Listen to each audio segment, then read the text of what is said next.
ഭക്ഷണം ശ്വാസകോശത്തിൽ കുടുങ്ങിയതിന് പിന്നാലെ കുഴഞ്ഞു വീണു പ്രിയതാരം കാർത്തിക് സൂര്യക്ക് സംഭവിച്ചത് എന്താണെന്നറിയാം.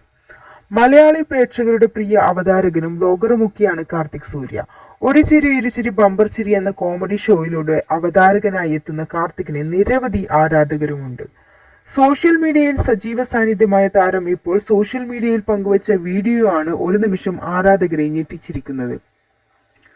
തനിക്ക് സംഭവിച്ച അപകടത്തെക്കുറിച്ചാണ് താരം യൂട്യൂബ് ബ്ലോഗിലൂടെ തുറന്നു പറഞ്ഞത്. താരത്തിന്റെ വാക്കുകൾ ഇങ്ങനെ: ഷൂട്ടിംഗ് ആവശ്യമായി ബന്ധപ്പെട്ടാണ് താരം കൊച്ചിയിലെത്തിയത്. കൊച്ചിയിലെത്തി രാത്രി ഭക്ഷണം കഴിക്കുന്നതിനിടയിൽ 2-3 വട്ടം തുമ്മുകയായിരുന്നു.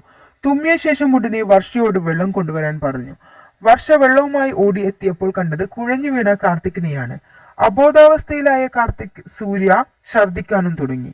കൈയൊക്കെ വിറയ്ക്കാനും തുടങ്ങി. ഒരു നിമിഷം വർഷ ഒന്ന് പതറിപ്പോയെങ്കിലും ഉടൻ തന്നെ അടുത്തുള്ള ആളുകളുടെ സഹായത്തോടെ കാർത്തികിനെ ആശുപത്രിയിൽ എത്തിച്ചു. യാത്രാമധ്യേയും കാർത്തിക് ഛർദ്ദിച്ചുകൊണ്ടേയിരുന്നു. ആശുപത്രിയിൽ എത്തിയപ്പോഴേക്കും കാർത്തിക് സൂര്യ അവശനായിരുന്നു. ഉടൻ തന്നെ ഡ്രിപ്പ് ഇടുകയും വേണ്ട പരിശോധനകൾ നടത്തുകയും ചെയ്തു. പരിശോധനയ്ക്ക് ശേഷമാണ് ശരിക്കും എന്താണ് സംഭവിച്ചത് എന്ന് വ്യക്തമായത്. ഭക്ഷണം കഴിക്കുന്നതിനിടയിൽ തുമ്മിയപ്പോൾ ഭക്ഷണത്തിന്റെ അവശിഷ്ടങ്ങൾ ലങ്സിലേക്ക് കയറുകയും തലച്ചോറിലേക്കുള്ള ഓക്സിജൻ കട്ട് ആവുകയും ചെയ്തതുകൊണ്ടാണ് അങ്ങനെ സംഭവിച്ചത്. കാർത്തിക് കുഴഞ്ഞു വീണതോടെ ധൈര്യം കൈവിടാതെ അവസരോചിതമായി പ്രവർത്തിച്ച ഭാര്യ വർഷയെ പുകഴ്ത്തി നിരവധി ആളുകൾ വീഡിയോയ്ക്ക് താഴെ അഭിപ്രായങ്ങൾ രേഖപ്പെടുത്തി രംഗത്ത് വരുന്നുണ്ട്.